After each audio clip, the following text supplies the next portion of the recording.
महाराष्ट्र विधानसभेने जे विधेयक आता खंडशः मांडले आणि त्याच्यावर चर्चा झाली.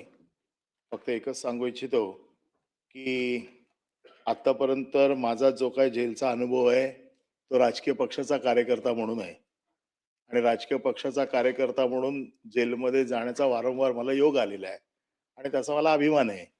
त्यामुळे मी वारंवार गेलो तरी जोपर्यंत माझ्यातला राजकीय पक्षाचा कार्यकर्ता जिवंत आहे तोपर्यंत मी सुधारण्याची शक्यता नाही. बऱ्याच लोकांची अशी अपेक्षा आहे वारंवार जेलला जाऊन सुधरून आला पाहिजे.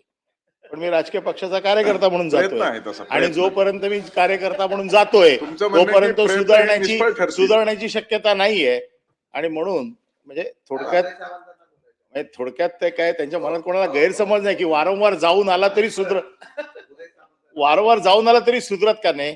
आणि माझ्या एवढा जर अनुभव कोणाला हवा असेल तर त्यांनी ह्या बाजूला यावं, आपोआप अनुभव मिळून जाईल. एक मिनिट, त्यांची सूचना अगोदर एक सांगत नाही नाही, मी मागे घेतोय. एक मिनिट, त्यांचं कपात सूचना एकदा मागे होते. बोलू देत ना. मंत्र्यांना बिलावर बोलता येणार नाही. मंत्र्यांना बिलावर बोलता येणार नाही. बिल चालू आहे. बिलावर नाही बोलत मी बिल मागे घेतोय त्याच्या समर्थनार्थ बोलतायत. म्हणून मी हे बिल मागे म्हणजे माझी जी सूचना दिली होती कपात सूचना ती मागे घेतोय. आता उदय सामंत आपल्याला काही विचार मांडायचे नाही. अनिल परब साहेबांचा गैरसमज झालाय. ते तुमच्याबद्दल बोललेले नाही, ते वाह्यात कैद्यांबद्दल बोललेले आहेत. त्याच्यामुळे तुम्ही गैरसमज करून घेऊ नका एवढंच सांगायचं होतं. आहे ना, लाईव्ह आहे शशीभाऊ, लाईव्ह आहे ना. ऑनलाईन ऐकताय, सुविधा उपलब्ध आहे. प्रस्ताव असा आहे की महाराष्ट्र विधानसभेने संमत केलेले सन 2025 चे विधानसभा विधेयक क्रमांक 109 महाराष्ट्र कारागृह व सुधार सेवा विधेयक 2025 संमत करण्यात यावे. आता